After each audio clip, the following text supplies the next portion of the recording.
کی جو محبت ہے وہ ایمان کا حصہ ہے،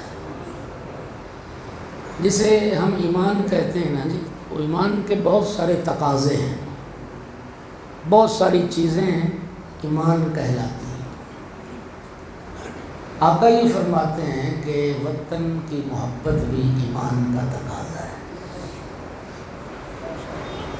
اب اس سرکار کے اس حدیث کو اگر میں اور آسان کر کے کہوں تو اس کا معنی یہ بنتا ہے کہ جو وطن سے محبت کرتا ہے وہ مومن ہے۔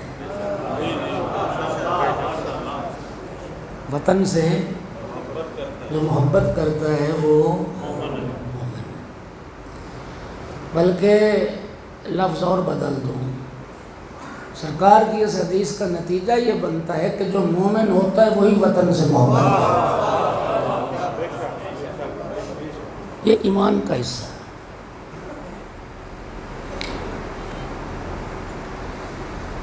سامعین گرامی، 100 سال انگریز نے حکومت کی ہندوستان پر، اور ان سے آزادی لینے کے لیے مسلمانوں نے اور ہندوؤں نے مل کے جد و جہد شروع کی۔ مسلمانوں کی رہبری قائد اعظم محمد علی جناح فرما رہے تھے، اور ہندوؤں کا لیڈر گاندھی تھا۔ مل کے انہوں نے انگریز سے یہ آزادی حاصل کی۔ آج 14 اگست ہمارا یوم آزادی، اور کل 15 اگست ہمسایہ ملک اس کا یوم آزادی۔ آپ جا کے پڑھ لیں، مطالعہ کر لیں، ذمہ داری سے بات کر رہا ہوں۔ گاندھی کہتا ہے کہ انگریز کے خلاف جد و جہد اور قیام میں نے کہتا ہے امام حسین سے سیکھا ہے۔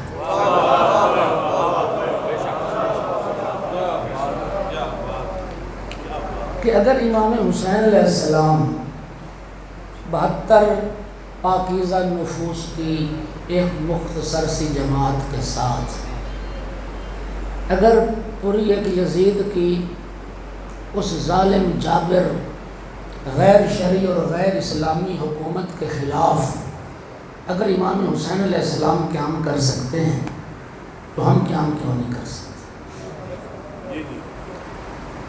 تو اس کا اگر آپ غور کریں نتیجہ یہ نکلتا ہے کہ گاندھی یہ کہتا ہے کہ ہم نے یہ آزادی کا جو درس لیا ہے یہ کربلا سے لیا ہے۔ امام حسین علیہ السلام معلم آزادی ہے۔ کربلا سے آزادی کا درس ملا، کربلا نے آزادی سکھائی ہے، کربلا نے سکھایا ہے کہ کسی کی غلامی اختیار نہ کرو۔ اللہ نے تمہیں آزاد پیدا کیا ہے، کسی کی غلامی تم اختیار کرو۔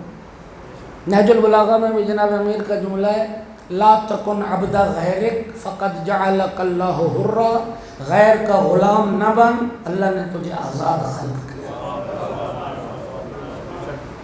اور کربلا میں مولا حسین نے بھی یہ پیغام دیا۔ لشکر یزید کو خطاب کر کے مولا کا جملہ عاشور کے دن کا، مولا نے فرمایا ویحکم یا آل ابی سفیان یا شیعۃ ابی سفیان ان لم یکن لکم دین ولا تخافون المعاد فکونوا احرارا فی دنیاکم۔ کیا فرمایا؟ اے ابو سفیان کے شیعو، اگر تمہارا کوئی دین نہیں ہے، ولا تخافون المعاد، اور قیامت کا بھی تمہیں کوئی ڈر اور خوف نہیں ہے، نہ دین کے پابند ہو نہ قیامت کا تمہیں خوف ہے، فکونوا احرارا فی دنیاکم، تو پھر دنیا میں آزاد مرد بنو، پھر آزاد مرد بنو، پھر یزید جیسے فاسق و فاجر کی غلامی کا کیا مطلب؟ تو کربلا نے دنیا کو آزادی کا درس دیا۔ واقعہ کربلا کے بعد جتنی مظلوم مقہور قومیں پوری دنیا میں ظالم و جابر کے خلاف جن لوگوں نے قیام کیا ہے، ان سب نے یہ رہنمائی یہ ہدایت کربلا سے ملی۔ امام حسین علیہ السلام نے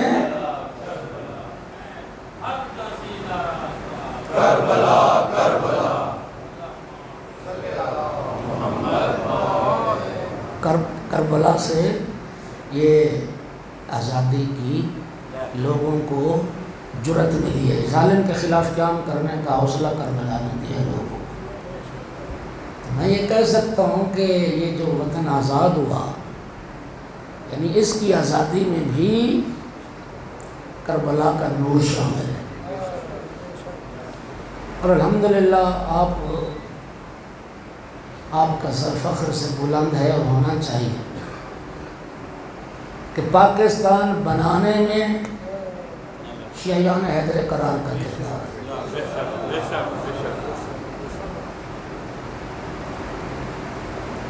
راجہ صاحب آف محمود آباد کی دولت خرچ، قائد اعظم کی رہبری تھی، اور یہ ساری وہ شخصیات تھی جو اہل بیت کے غلام تھے۔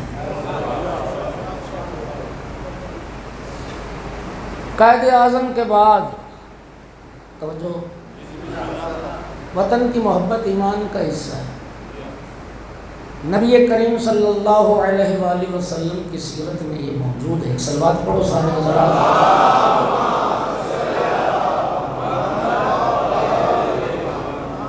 نبی کریم کا سب سے پیارا اور مألوف جو وطن تھا وہ مکہ تھا۔ 63 برس کل زندگی ہے ظاہری آقا کی، اور 63 برس میں سے 50 برس مکہ میں گزارے۔ مدنی زندگی ہجرت کے بعد وہ صرف 13 سال سرکار مدینے میں رہے، زیادہ حصہ مکہ میں گزارے، اور مکہ کبھی نہ چھوڑتے رسول اللہ۔ مشرکین مکہ اور کفار مکہ نے مجبور کر دیا رسول اللہ کو ہجرت کرنے پر، اور جب نکلے ہیں نا سرکار مکہ سے مقام جوفہ میں پہنچے، مقام جوفہ میں پہنچے تو سرکار نے مکہ کی طرف رخ کر کے فرمایا، اے مکہ میں تجھے کبھی نہ چھوڑتا اگر یہ لوگ مجھے رہنے دیتے، اگر یہ لوگ مجھے رہنے دیتے میں کبھی نہ چھوڑتا مکہ۔ وہیں پہ رب نے یہ آیت نازل کی تھی کہ محبوب انا لرادوکا، محبوب گھبرا نہیں، ہم انشاءاللہ ایک وقت آئے گا جس مکہ کے لیے تیرا دل کر رہے ہم اسی مکہ میں تمہیں لوٹا دیں گے۔ اور پھر رب نے وعدہ پورا بھی کیا، فاتحہ انداز۔ اب جب سرکار مدینہ چلے گئے تو مکہ کی محبت کا عالم یہ تھا، رسمیہ تھا کہ جب کوئی آتا تھا نا مکہ سے مدینہ سے کوئی مکہ جاتا تھا، نبی پاک اس سے نا ایک خواہش کرتے تھے کہ مکہ جا رہے ہو، وہاں سے جب واپس آنا تو میرے لیے زمزم لے کے آنا۔ کیا لے کے آنا؟ ایک تو زمزم کی تمنا کرتے تھے، یہ مکہ کا تحفہ ہے جی، آپ بھی پیتے ہیں، اب یہ پتہ نہیں ملاوٹ والا پیتے ہیں یا خالص پیتے تو ہیں، صلوات پڑھو سارے۔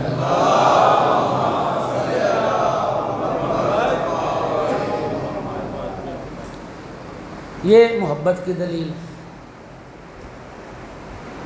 اور دوسرا، کعبۃ اللہ سے اس قدر پیار تھا، اس وقت قبلہ بیت المقدس تھا، سرکار کے دل کی تمنا یہ تھی کہ اللہ کعبے کو قبلہ بنائے، بار بار یوں آسمان کی طرف نگاہیں اٹھاتے تھے۔ رب نے پھر مدینہ جب پہنچے نا سرکار، آیت بھیج دی، وعدہ کر لے فَلَنُوَلِّيَنَّكَ قِبْلَةً تَرْضَاهَا، محبوب گھبرا نہیں، ہم اسی کو قبلہ بنائیں گے جسے تو قبلہ دیکھنا چاہتا ہے۔ تو بھائی نہ خراب کرو، ہمیں اللہ تجھے خراب کرے، کیا کر رہے ہیں؟ صلوات پڑھو سارے حضرات، بولا اللہ۔ اور تحویل قبلہ کا حکم پھر کہاں آیا؟ مدینہ میں۔ اچھا، پھر وطن کی محبت کا آپ دیکھیں کہ مکہ میں چونکہ جو حضرات گئے ہو حج و عمرہ کے لیے، اللہ بار بار نصیب کرے، جو نہیں گئے اللہ انہیں بھی نصیب کرے۔ حضرت ابراہیم علیہ السلام نے خانہ کعبہ کی تعمیر نو کی تھی، حضرت ابراہیم علیہ السلام نے ہی مکہ کو آباد کیا تھا، اور سب سے پہلے لا کے اپنے بیوی اور بچے کو اس وادی میں چھوڑا تھا۔ وہ بے آب و گیا وادی ہے، نہ سبزہ، نہ زراعت، نہ باغات، کچھ نہیں۔ جناب ابراہیم علیہ السلام نے 2 دعائیں کی تھی۔ ایک دعا تو یہ کی تھی کہ اے اللہ لوگوں کے دلوں کو مکہ کی طرف پھیر دے، اور دیکھ لیں پھر دعا کیسی مستجاب ہوئی۔ دنیا میں کوئی ایک بھی لا الہ الا اللہ پڑھنے والا ایسا ہے جس کا مکہ جانے کو جی نہ چاہتا ہو؟ سب کا چاہتا ہے۔ دوسری دعا حضرت ابراہیم علیہ السلام نے پھر یہ کی، اللہم ارزق اہلہ من الثمرات، میرا اللہ مکہ والوں کو ثمرات عطا فرما، پھل عطا فرما۔ ایک پھل نہیں پیدا ہوتا وہاں، اور دنیا کا ہر پھل وہاں ملتا ہے۔ یہ حضرت ابراہیم علیہ السلام کی دعا ہے۔ بات لمبی ہو گئی، تو مکہ میں کسی اس راستے میں ایک بیری کا درخت تھا، بیری۔ اتنی محبت تھی رسول اللہ کو مکہ کی گلیوں سے، مکانات سے، کہ مکہ سے آنے والوں سے ہجرت کے بعد نبی پاک نے یہ بھی پوچھا کہ یہ بتاؤ فلاں مقام پہ ایک بیری ہوتی تھی، وہ بیری کسی نے کاٹ تو نہیں؟ یہ کیا تھا؟ یہ وطن کی محبت، یہ وطن کی محبت۔ الحمدللہ ثم الحمدللہ، قوم شیعہ محب وطن قوم ہے، محب وطن، لبیک یا حسین کہنے والے محب وطن۔ بنایا بھی شیعوں نے تھا، انشاءاللہ حفاظت بھی شیعہ ہی کریں گے۔ میرا بھائی، یہ کوئی وطن کی محبت ہوتی ہے؟ ہاں، تمہارے اپنے ذاتی اغراض و مقاصد ہوتے ہیں، اور تم سڑکوں کے آ کے ملک کا تباہی کر دیتے ہو، اور ملک کی املاک جو ہوتی ہیں وطن کی، ان کو نقصان پہنچانا۔ جی، جتنے بڑے اجتماعات بالخصوص ان ایام اعزاء میں پورے پاکستان کی تاریخ میں قوم شیعہ کے جتنے بڑے اجتماعات ہوتے ہیں، کسی مذہب و فرقے مسلک کے اتنے بڑے اجتماعات نہیں ہوتے۔ جتنے بڑے جلوس ہمارے ہوتے ہیں، کسی گروہ کے اتنے بڑے جلوس نہیں ہوتے۔ تمہیں خدا و رسول کا واسطہ دے کے کہتے ہو، سچ بتاؤ، یہ جو ہمارے جلوس نکلتے ہیں، جلوس کی راہ میں آنے والا کسی کا کوئی کبھی نقصان ہوا؟ کوئی گملہ ٹوٹا ہو، کسی درخت کا پتا ٹوٹا ہو؟ پر امن ترین قوم ہے، اور وطن کی سب سے زیادہ وطن سے محبت کرنے والی قوم ہے، جو کہتے ہیں لبیک یا حسین۔ لبیک کے نعرے اور بھی آئے، اور وہ بربادی کی انہوں نے ملک کی، یہ تاریخ کا حصہ تھا۔ نعرہ لبیک کا، گاڑیاں لوگوں کی جلا دی، رکشے لوگوں کے جلا دیے، دکانیں لوگوں کی لوٹ لی، افراد مارے گئے، ہاں، لوگوں کے لیے اذیت کا سامان کر گئے۔ میرے بھائیوں، وطن سے محبت ایمان کا حصہ ہے۔ ملک کا نقصان نہ کرو، وطن کا نقصان نہ کرو، یہ ہمارا ملک ہے، ہم اس کے باسی ہیں۔ وطن اللہ کی نعمت ہوتا ہے، وطن کی حفاظت کرو۔ خدا برباد کرے ان لوگوں کو اور ان حکمرانوں کو جنہوں نے ملک کو لوٹا، ملک کا بیڑا غرق کیا اور ملک کو برباد کیا، اور جو لوٹنا چاہ رہے ہیں خدا انہیں بھی برباد کرے۔ خدا کی قسم افسوس یہی ہے کہ قائد اعظم کے بعد ایسی کوئی مخلص قیادت پھر نہ ملی پاکستانیوں کو۔ قائد اعظم کے بعد اگر ان کا کوئی صحیح جانشین ہمیں ملتا تو یقین فرمائیں پوری اقوام عالم کو لیڈ کر رہا ہوتا پاکستان۔ انشاءاللہ یہ قائم و دائم رہے گا، یہ پائندہ و تابندہ رہے گا۔ خدا اس کے جتنے وطن عزیز کے خارجی داخلی دشمن ہیں خدا سب کو مٹائے گا، اللہ سب کو نیست و نابود کرے گا، اور انشاءاللہ جس طرح قیام پاکستان سے لے کے آج تک شیعیان امیر المومنین وطن کے محب و مخلص ہیں، آئندہ بھی رہیں گے، اور اسی طرح پرامن اپنی عزاداریاں بھی کرتے رہیں گے، اپنے جلوس بھی نکالتے رہیں گے، پاکستان کی حفاظت کے لیے، دشمنوں کی نابودی کے لیے بلند تر صلوات۔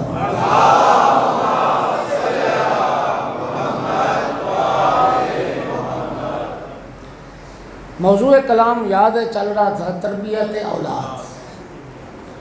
اللہ پاک فرما رہا ہے ایمان والو قوا انفسکم واہلیکم نارا، اپنے آپ کو اور اپنے اہل و عیال کو جہنم کی آگ سے بچاؤ جس کا ایندھن انسان اور پتھر ہوں گے۔ کیا کریں کہ اولاد نیک ہو؟ صالح اولاد کی تمنا کیسے پوری ہو؟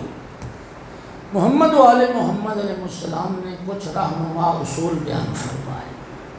پہلا مرحلہ، اولاد کے لیے نیک صالح با کردار ماں کا انتخاب کرو۔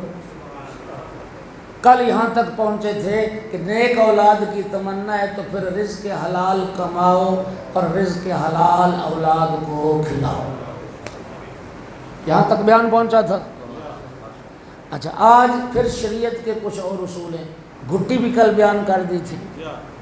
پھر اس کے بعد اسلام، جی بچہ لڑکا ہے تو اس کے ختنے کا حکم ہے، 7ویں دن اس کا سر مونڈا جائے، اس کے سر کے بالوں کی مقدار میں چاندی صدقہ کی جائے، پھر عقیقہ کیا جائے اس کا۔ عقیقہ سنت موقدہ، یہ بچے کا صدقہ ہے۔ اس میں جو دعا پڑھی جاتی ہے وہ یہی ہے کہ اس جانور کے گوشت کے بدلے اس بچے کا گوشت، اس کی پوست کے بدلے اس کی پوست، اس کے خون کے بدلے اس بچے کا خون، اور اس کی ہڈیوں کے بدلے بچے کی ہڈیوں کو محفوظ فرما۔ بچے کی زندگی بیمہ ہو جاتی ہے جب انسان عقیقہ کر لیتا ہے۔ توجہ ہو گئی؟ لیکن عقیقے میں وہ نہیں ہوتا جس طرح ہم قربانی میں حصے ڈالتے ہیں، عقیقے میں حصے نہیں ڈالے جاتے۔ گوشت فن بکرا، ایک بچے کا ایک جانور، اللہ توفیق دے۔ اگر آپ کے ماں باپ نے نہ کیا ہو تو اب آپ کی توفیق ہے، اب بھی سنت ہے، آپ کے لیے مستحب ہے کہ عقیقہ کیا جائے اور حادثات سے اپنی زندگیوں کو محفوظ بنایا جائے۔ مولا امیر المومنین علیہ السلام کو خطاب کر کے رسول اللہ نے فرمایا، یا علی من حق الولد علی الوالد ان یحسن اسمہ ان یحسن ادبہ وان یعلمہ القرآن۔ فرمایا یا علی، اولاد کے جو حقوق ہیں ماں باپ کی گردن پر، ان میں ایک حق یہ ہے کہ اولاد کا نام اچھا رکھو، اولاد کا نام خوبصورت رکھو، یہ حق ہے اولاد کا حق۔ آج کل معاف کرنا، ناراض نہ ہونا، ہم اولاد کو یہ حق دینے کے لیے بھی تیار نہیں۔ ایسے عجیب عجیب نام میں مطلب آتے ہیں علم میں، ہاں جی، بیہودہ نام۔ اچھا، نام رکھ لیا، معنی کا پتہ ہی نہیں۔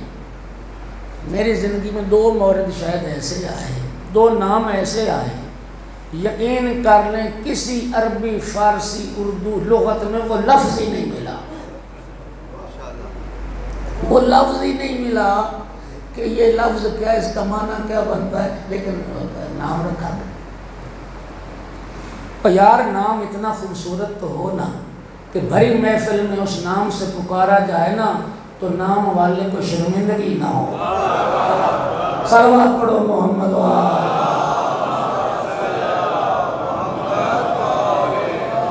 یہ معمولی نہ سمجھیں، نام گزاری یہ بھی اسلام کا ایک اہم باب ہے۔ اللہ پاک نے نام رکھے، قرآن مجید کا مطالعہ کریں، اللہ پاک نے نام رکھے۔ کائنات میں سب سے زیادہ خوبصورت نام وہی ہیں جو رب نے رکھے ہیں یا محمد والے محمد نے رکھے۔ اللہ پاک جو نام رکھے گا وہ نام خوبصورت ہوگا یا نہیں؟ رسول اللہ اگر کسی کا نام رکھیں گے تو وہ نام پیارا اور خوبصورت ہوگا یا نہیں؟ آپ قرآن مجید میں حضرت زکریا علیہ السلام کا قصہ پڑھ لیں۔ جناب مریم کی خدمت پر مامور تھے۔ جناب مریم بیت المقدس میں رہتی تھیں، تو جناب زکریا علیہ السلام بوڑھے تھے، اولاد نہیں تھی۔ جب جاتے تھے نا جناب مریم کے پاس، کھانا لے کے گئے، کوئی چیز لے کے گئے، تو وہاں دیکھتے تھے کہ محراب میں تازہ پھل پڑے ہوئے اور غیر موسمی پھل، بے موسم پھل۔ حضرت زکریا حیران ہو کو پوچھتے تھے۔ قرآن ہے، سورہ مبارکہ مریم میں سارا قصہ ہے۔ حضرت زکریا نے پوچھا، یا مریم انا لک ھذا، مریم یہ پھل کہاں سے آئے؟ ان پھلوں کو تو موسم ہی نہیں۔ بی بی نے عرض کی، یہ رب کی طرف سے آئے۔ ہائے ہائے، بولو تو صحیح یار۔ جب سنا نا کہ اچھا رب بے موسم پھل بھی عطا کرتا ہے، اس وقت دل میں نا ایک تمنا پھوٹی، رب لا تذرنی فردا وانت خیر الوارثین۔ مالک تو بے موسم پھل عطا کرتا ہے، میں بوڑھا ہو گیا تو کیا ہو گیا، تو قادر۔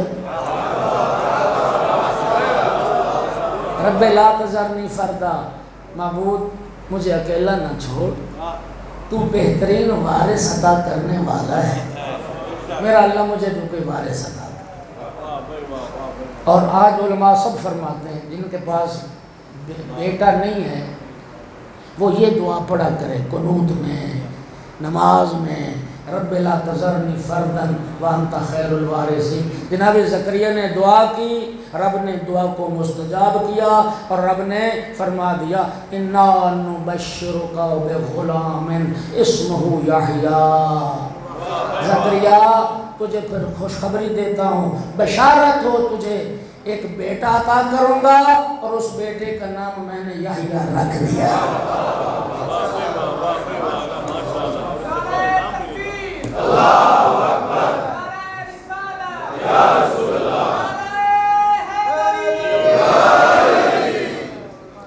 جی اللہ پاک نے ابھی صرف خوشخبری دی ہے، لیکن ساتھ بتا دیا کہ اس کا نام یحییٰ ہوگا، یحییٰ ہوگا نام۔ بات آ گئی ہے، امام حسین علیہ السلام نے اپنے اس سفر کربلا میں حضرت یحییٰ کو بڑا یاد کیا۔ جناب یحییٰ کو مولا حسین بڑا یاد کرتے گئے، چونکہ جناب یحییٰ میں اور امام حسین علیہ السلام میں ایک قدر مشترک ہے۔ یحییٰ نبی تھے، امام حسین امام تھے، نبی کا بیٹا تھا، ان کا بھی سر قلم کیا گیا، نبی کے بیٹے کا بھی سر قلم کیا گیا۔ اور ایک خطبے میں مولا حسین علیہ السلام نے یہ فرمایا کہ اس دنیا کی ذلت اور پستی کی اس سے بڑی دلیل کیا ہوگی کہ بنی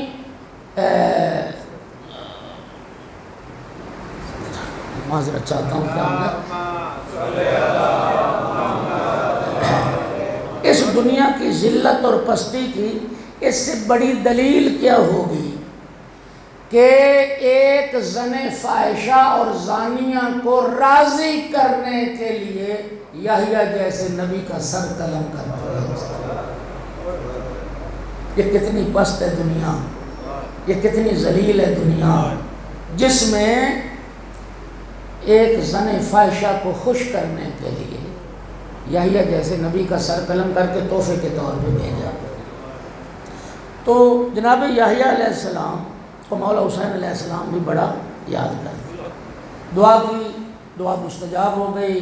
اللہ پاک نے جناب زکریا کو بڑھاپے میں یحییٰ عطا فرمایا، تو اللہ پاک نے بھی نام رکھے اور رسول اللہ نے بھی نام رکھا۔ میرے انتہائی محترم سامعین، اللہ آپ کو سلامتی عطا فرمائے۔ نبی پاک فرماتے ہیں اچھا نام رکھنا یہ اولاد کا حق ہے۔ علم روان شناسی جسے آپ علم نفسیات کہتے ہیں، ماہرین نفسیات نے بھی ثابت کیا ہے، اور شرعی نقطہ نگاہ سے بھی یہ بات ثابت ہے کہ نام کے شخصیت پر اثرات مرتب ہوتے ہیں۔ سرکار دو عالم کی سیرت کا ایک پہلو ہے۔ مشرکین کفار جب کلمہ پڑھتے تھے نا، سرکار کے پاس آ کر اسلام قبول کر رہے تھے، سید الانبیاء ان کے نام پوچھتے تھے۔ یہ پورا ایک چیپٹر ہے، ایک بہت بڑی تعداد ہے۔ کسی کا نام عبد العزیٰ، کسی کا نام عبد اللات، کسی کا نام حرب، کسی کا نام غیلان، کسی کا نام، تو وہ جو غلط نام تھے، غیر اسلامی مشرکانہ کافرانہ، سید الانبیاء ان کو کلمہ بھی پڑھاتے تھے، ان کے نام بھی تبدیل کرتے تھے۔ ایک آیا، کیا نام ہے؟ عبد العزیٰ۔ فرمایا نہیں، تو عبد العزیٰ نہیں تو عبداللہ ہے۔ کوئی 10 سے زیادہ نام ہے رسول اللہ کے صحابہ کے عبداللہ جو نبی پاک نے رکھے۔ پہلے تو عبداللہ تھے، پہلے تو عبد العزیٰ تھے، سرکار نے نام ان کے تبدیل کیے۔ جناب سلمان فارسی کا نام، آج تمہارا امتحان لیتا ہوں، پہلا نام کیا تھا سلمان فارسی کا؟ ہاں، ایک جواب تو آیا ہے، باقی مجھ تک پہنچے نہیں۔ ان کا وہ فارس سے تھے نا، تو ان کا نام تھا روزبہ۔ کیا نام تھا؟ روزبہ۔ جب سرکار کے پاس پہنچے ہیں نا جناب سلمان، تو نبی پاک نے فرمایا نہیں تو سلمان ہے۔ تو سرکار نام بدلتے تھے۔ نام کا چونکہ اثر ہوتا ہے انسان کی شخصیت پر، لوگ بےہودہ نام رکھتے ہیں، خدا کی قسم معاف کرنا، آپ اگر کسی انسان کا نام ایک نجس العین جانور، بھونکنے والا، اس کے نام پہ اگر رکھ دو گے تو پھر وہ بھونکے گا نہیں تو کرے گا کیا؟ صلوات پڑھو سارے حضرات، بولا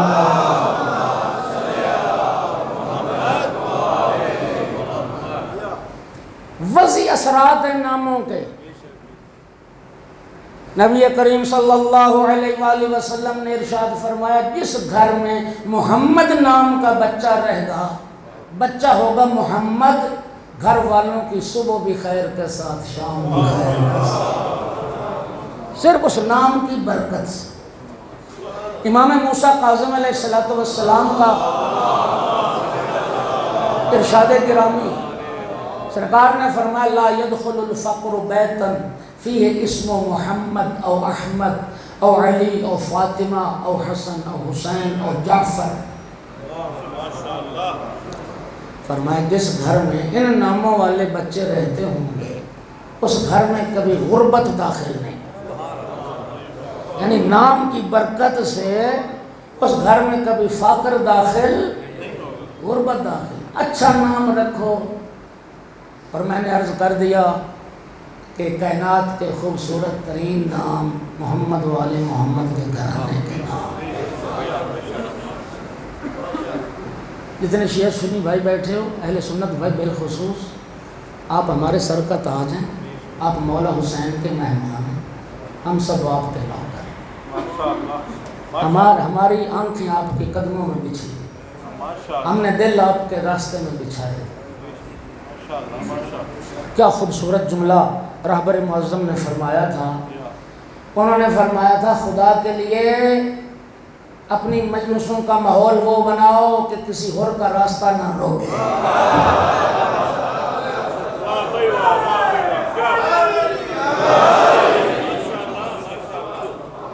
اور انشاءاللہ ہم اپنے علماء و فقہاء و مراجع کی پیروی کرتے ہوئے ہم کسی اور کا راستہ نہیں روکیں۔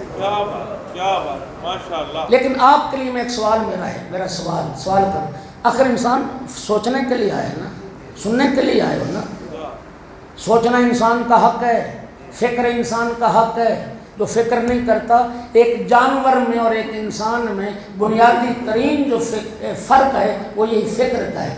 انسان فکر کرتا ہے، جانور فکر نہیں کرتا۔ اور نبی کریم نے فرمایا تھا، سرکار کی متفق علیہ حدیث ہے، فکر و ساعت خیر من عبادت 70 سنہ، ایک لحظے کی فکر 70 سال کی عبادت سے بھی افضل ہوتی ہے۔ یہی سوال کیا گیا شیخ الفقہاء والمجتہدین، شیخ انصاری سے کسی نے پوچھا کہ ہمیں یہ سمجھ نہیں آئی کہ سرکار نے فرمایا ایک لحظے کی فکر 70 سال کی عبادت سے افضل ہو جاتی ہے، وہ کیسی فکر ہے؟ یہ کیسے ہو سکتا ہے کہ ایک لحظے کی فکر 70 سال کی عبادت سے افضل ہو جائے؟ شیخ انصاری نے فرمایا جیسے حر نے فکر کی تھی،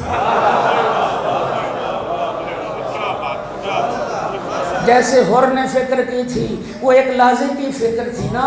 عمر ابن سعد نے ساری زندگی نمازیں پڑھی تھیں، انجام کیا ہوا؟ رسول کے بیٹے کا قاتل بن گیا، اور حر جو دشمن بن کے آیا تھا ایک رات سوچا، اگلے دن اس نے فیصلہ کر لیا، کہتا ہے میں جنت اور دوزخ کے درمیان اپنے آپ کو محسوس کر رہا ہوں، میں جنت خریدوں گا، دوزخ نہیں۔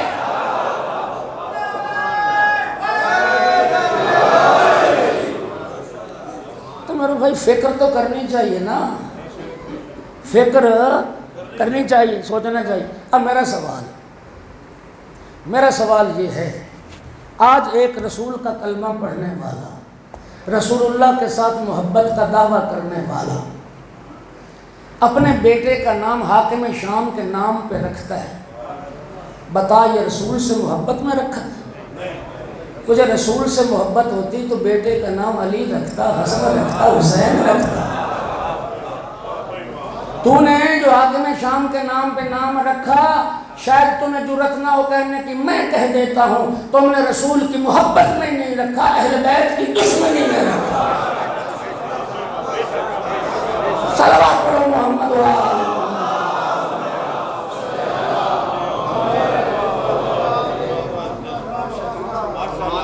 میرا بھائی، رسول اللہ فرماتے ہیں یہ اچھا نام حق ہے اولاد کا۔ جی کیا وہ مسلمان کہے گا رسول کو منہ دکھائے گا بیٹے کا نام یزید رکھے؟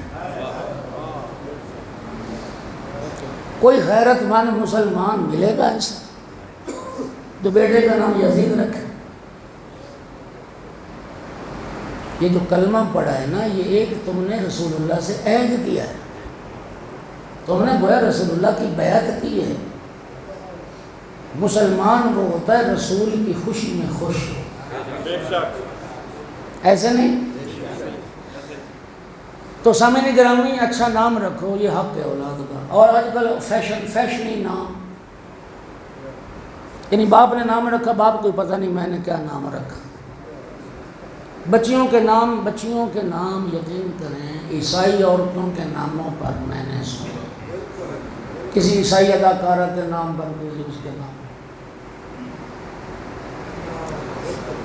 بیٹی کا نام کیا رکھا ہے جی؟ نتاشا۔ میں مثال کے لیے کہہ رہا ہوں، ممکن وہ قضیہ اتفاقیہ ہوگا، میں ایک بات کر رہا ہوں۔ وہ ذکی باقری صاحب نے یہ جملہ کہا، وہ کہتے ہیں بیٹی کا نام نتاشا، فرماتے ہیں نہ ہوتا یہ تماشا۔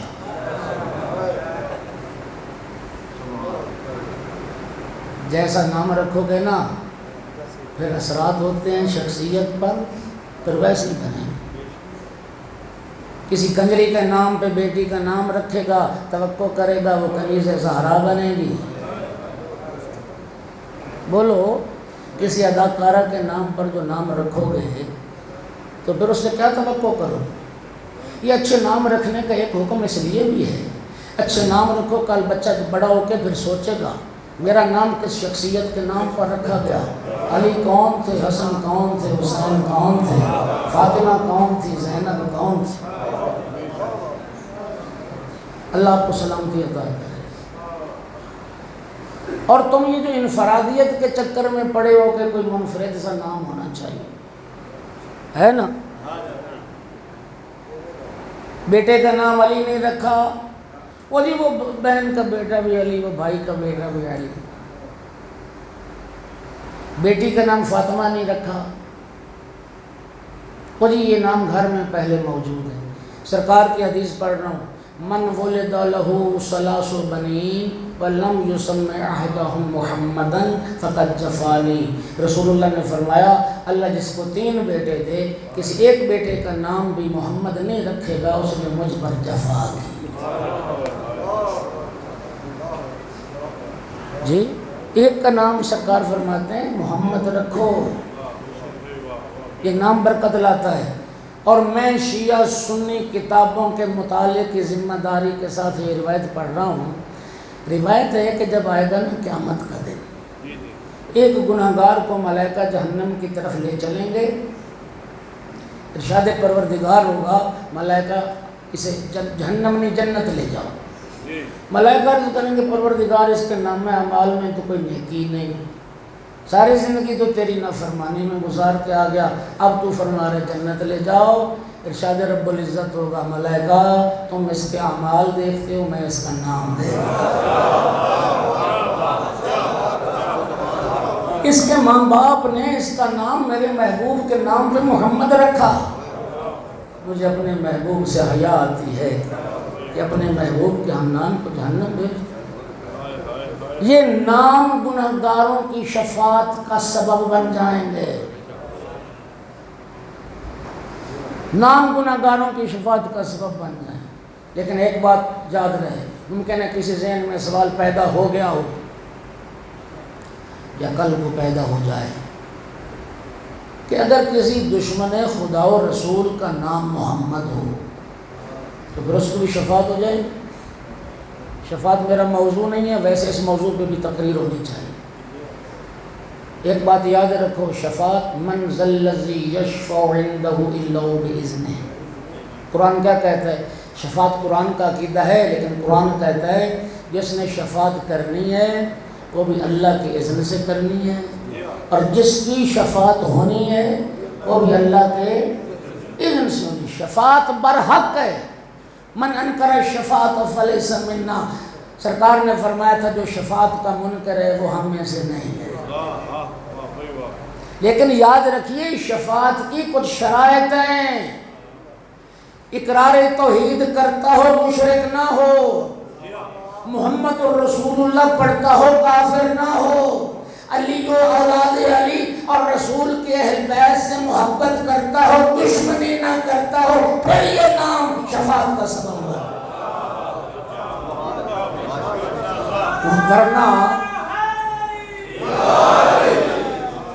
ورنہ سفیر حسینی کا قاتل، امام حسین علیہ السلام کے سفیر جناب مسلم ابن عقیل کا قاتل، اس کا نام بھی محمد ابن اشعث۔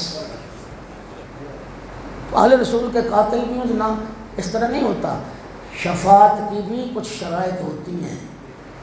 بات سمجھ آئیے؟ مولا حسین علیہ السلام کو جب سر تھا نا لو کے نیزہ پر اور شام کی طرف جا رہا تھا تو دیر راہب آیا، وہاں پہ امام کا سر اس دیوار کے ساتھ رکھا گیا، نور کے جلی لفظوں کے ساتھ اس دیوار پر ایک شعر نمودار ہوا جو تاریخ کا حصہ بنا، اترج امت قتلت حسینا شفاعت جدہ یوم الحسابی۔ جس امت نے حسین کو قتل کیا کیا وہ بھی حسین کے نانا کی شفاعت کی امید رکھتی ہے؟ کیا امام حسین کے قاتل بھی امام حسین کے نانا کی شفاعت کی امید رکھتے ہیں؟ تو بھائیو شفاعت کی شرائط ہیں، شفاعت کے شرائط ہوں گے تو انشاءاللہ یہ نام بھی ممکن ہے ہماری بخشش ہو، شفاعت کا ذریعہ بن جائیں۔ صلوات پڑھیں محمد و آل محمد۔ اور بات سنو، تم نام ایک گھر میں ایک گھرانے میں نام کے تکرار سے ڈرتے ہو کہ جی یہ نام خاندان میں پہلے بھی ہے، کوئی منفرد نام ہونا چاہیے، اس بات کو کیوں بھول جاتے ہو؟ امام حسین علیہ السلام کو اللہ رب العزت نے جتنے بیٹے عطا فرمائے، مولا حسین نے ہر بیٹے کا نام علی رکھا، اور جتنی بیٹیاں رب نے عطا فرمائیں ہر بیٹی کا نام۔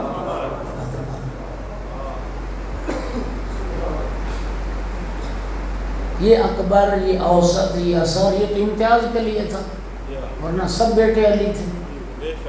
اور یہ صغرا، یہ کبرا، یہ سکینہ، یہ بھی امتیاز کے لیے تھا، ورنہ مولا نے ہر بیٹی کا نام فاطمہ رکھا۔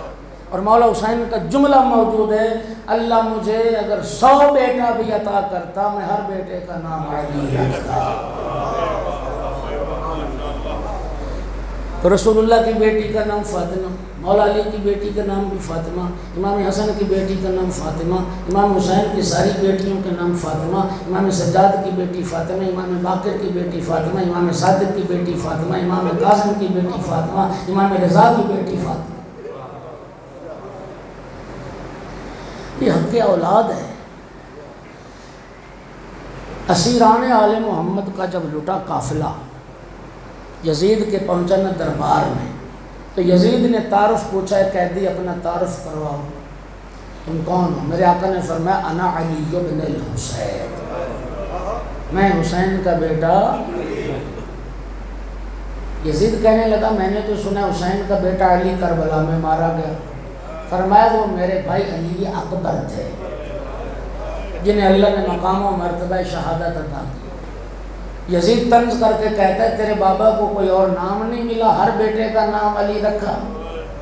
مولا سجاد نے فرمایا یزید سن، تیرا باپ یہ چاہتا تھا کہ میرے دادا علی کا نام دنیا سے مٹ جائے، میرے بابا حسین نے اپنے بابا علی کی محبت میں ہر بیٹے کا نام علی رکھا تاکہ نام علی دنیا میں زندہ باد۔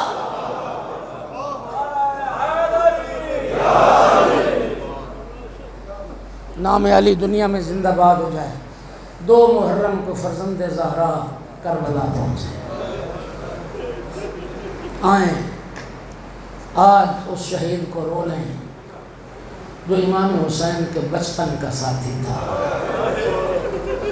بچپن کا دوست تھا۔ سمجھ گیا میں آج حبیب ابن مظاہر کا تذکرہ کرنا چاہتا ہوں۔ جو اہل سنت بھائی بیٹھے ہیں آپ کے مطالعے کے لیے میں عرض کر رہا ہوں، 5 صحابہ ہیں رسول اللہ کے جنہوں نے امام حسین کے لیے جان قربان کی۔ 2 صحابہ رسول اللہ کے کوفے میں جان قربان کی، اور 3 صحابی ہیں رسول اللہ کے جنہوں نے کربلا میں امام حسین پر جان قربان کی۔ عبداللہ ابن یکتر اور جناب ہانی ابن عروہ رضی اللہ تعالی عنہما، یہ 2 صحابی وہ ہیں جنہوں نے کوفہ میں امام حسین کے لیے جان قربان کی۔ انس بن حرث کاہلی، مسلم ابن اوسجا، حبیب ابن مظاہر رضی اللہ تعالی عنہم، یہ 3 رسول اللہ کے صحابہ وہ ہیں جنہوں نے کربلا میں امام حسین پر جان قربان کی۔ یہ جو انس بن حرث کاہلی ہیں یہ اتنے بوڑھے صحابی تھے کہ میدان کربلا میں جب آئے تو عصا کے سہارے آئے۔ اتنے بوڑھے تھے، یہ جو ابرو تھے، ابرو یہ آنکھوں پر ڈھلک گئے تھے۔ جب آئے نا میدان کربلا میں یوں ابرو اٹھا کے پھر رومال کے ساتھ پیشانی سے باندھے گئے تھے، یوں ابرو اٹھا کے دیکھتے تھے۔ انس تم اس پیرانہ سالی میں اس بڑھاپے میں کربلا کیوں آئے ہو؟ کہا میں نے رسول اللہ کی زبان سے سنا تھا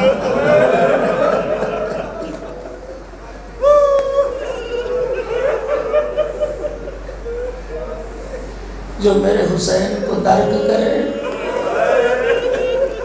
وہ میرے حسین کی مدد ضرور کرے۔ مجھے تو رسول اللہ کا فرمان لایا ہے کربلا میں، رسول اللہ نے فرمایا تھا میرے حسین کے مددگار بننا۔ یہ رسول اللہ کا صحابی اس سن و سال میں پہنچا ہے کربلا۔ 2 محرم کو جب کربلا پہنچے نا امام حسین علیہ السلام، اور ایک بات عزادار بیٹھے ہو نا، عاشور کا دن قریب آ رہا ہے، میں عرض کروں کہ آپ خوش نصیبی کے دن ہیں۔ روایت کا میں ذمہ دار ہوں، کتاب کا حوالہ دوں گا۔ یہی جناب حبیب ابن مظاہر کسی اہل معرفت نے عالم خواب میں جناب حبیب کی زیارت کی۔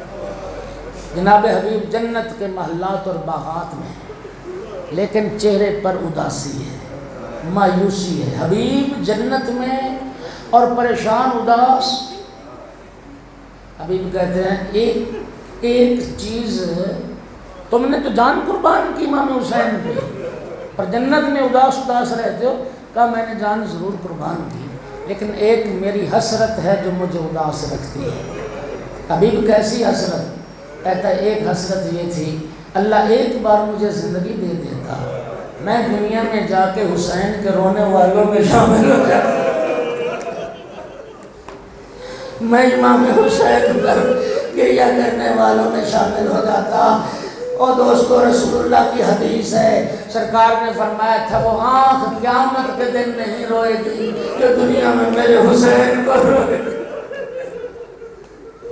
کربلا میں پہنچ کر امام حسین علیہ السلام نے 3 خط لکھے، ایک اہل بصرہ کو لکھا، ایک محمد حنفیہ کو لکھا، ایک خط جناب حبیب ابن مظاہر کو بھیجا۔ جناب حبیب کو جو خط لکھا نا، اس کا مضمون سنو گے؟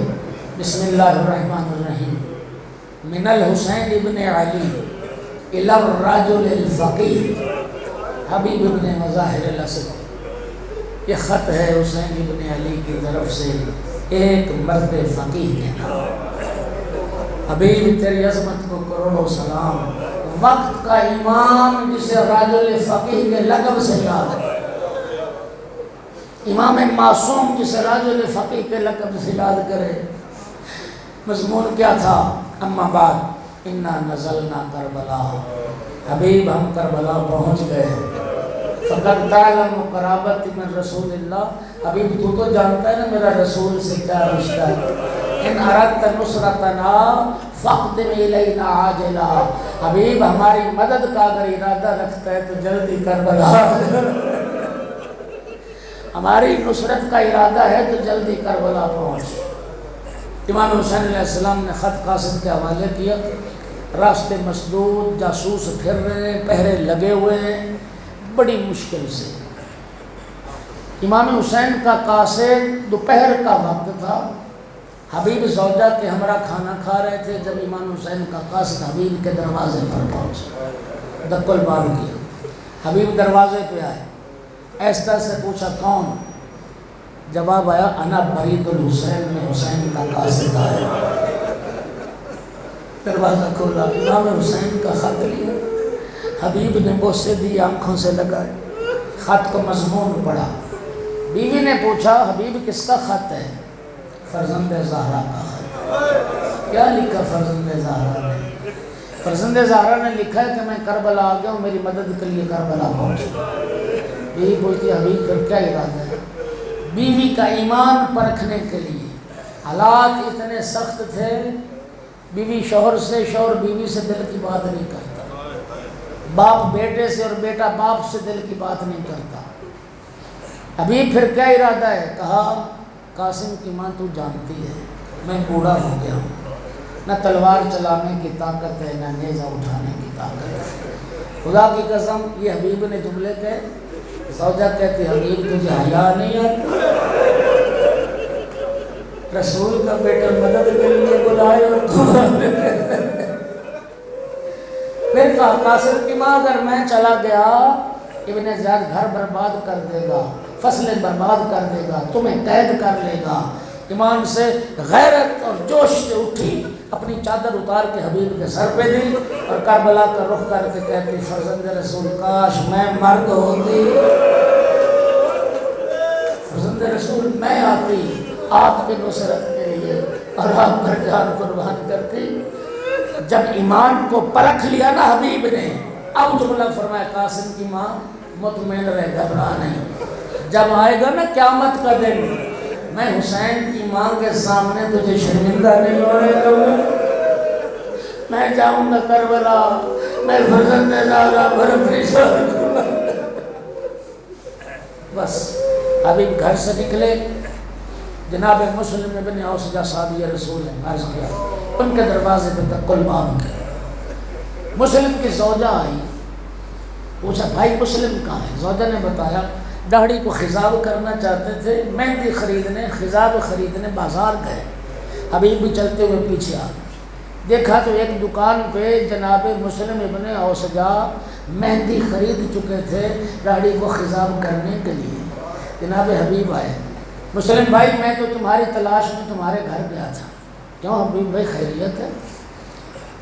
مسلم مجھے پتہ چلا کہ تم خضاب خریدنے آئے ہو۔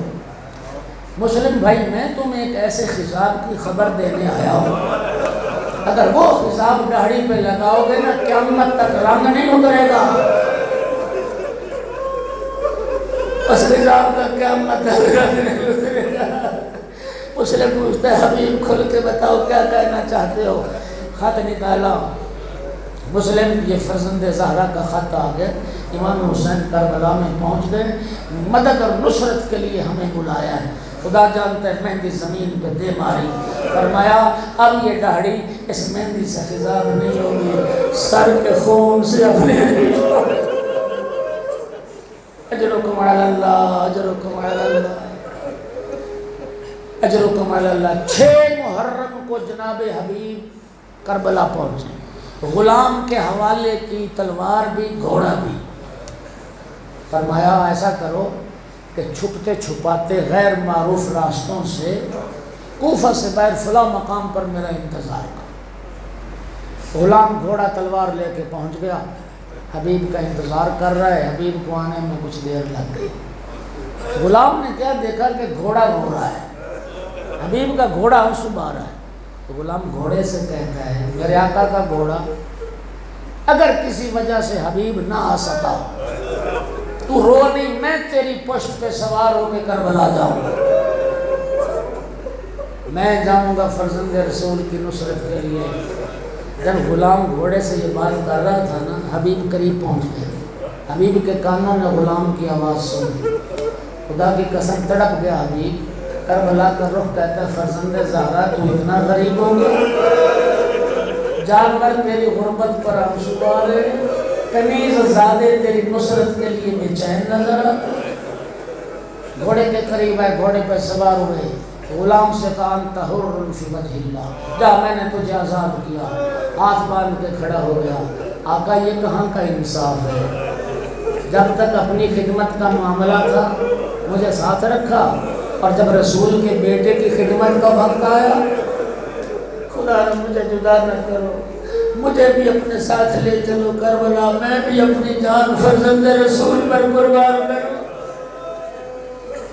6 محرم کو حبیب کربلا میں پہنچے، جب امام حسین علیہ السلام کے خیموں کی طرف بڑھے نا حبیب، اور ساتھیوں نے دیکھا حبیب آ رہا ہے، خوشی کی لہر دوڑ گئی، اللہ اکبر کے نعرے امام حسین کے ساتھیوں نے لگانے شروع کر دیے، مرحبا مرحبا کی آوازیں آنے لگ گئے، یہ جوش، یہ ولولہ، یہ نعرے، آوازیں جب پہنچی نا رسول زادیوں کے خیموں تک، میری آقا زادی نے جناب فضہ سے فرمایا اماں فضہ ذرا جان میں پتہ تو کون آیا میرے بھائی کے لشکر؟ ابھی تک تو میں سن رہی تھی جو بھی آ رہے تھے میرے بھائی کے قاتل بھی آ رہے تھے، اتنے ہزار کا دستہ آ گیا، اتنے ہزار کا دستہ آ گیا، فضہ جا کے پتہ کر کون آیا۔ جناب فضہ آئی، آ کے دیکھا حبیب آئے، آ کے اطلاع دی آقا زادی آپ کے بھائی کے بچپنے کا دوست حبیب آ گیا۔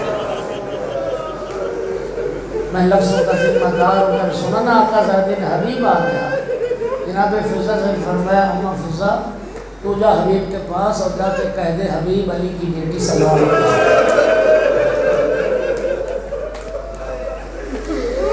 علی کی بیٹی سلام کہتی ہے۔ جناب فضہ نے آ کے جب سلام پہنچائے، حبیب علی کی بیٹی سلام کہتی ہے، خدا جانتا یہ جملے سننے تھے، صحابی یہ رسول روتا روتا زمین پہ بیٹھا، خاک کربلا اٹھا کے سر میں ڈالی اور منہ پہ ماتم کر کے کہتا ہے اے رسول کی بیٹی تو اتنی غریب ہو گئی ہے، غلاموں کو سلام بھجوا رہے، اجرکم علی اللہ۔ وقت تمام ہو گیا، 2 جملے صرف سن لو۔